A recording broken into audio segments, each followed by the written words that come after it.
गुजार है कि आज उन्होंने पाकिस्तान डेमोक्रेसी 5% इजाफा किया था। ये होता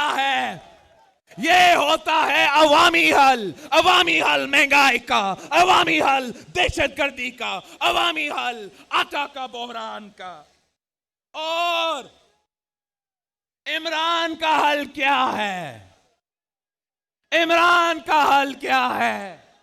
महंगाई है तो टाइगर फोर्स, महंगाई है तो टाइगर फोर्स, लोकस है तो टाइगर फोर्स, कोविड है सो टाइगर फोर्स।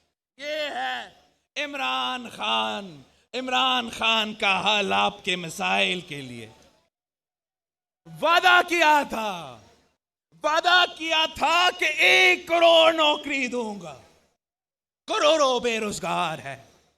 वादा किया था कि 50 लाख। मजीद खबरें भी शामिल करेंगे एक ब्रेक के बाद।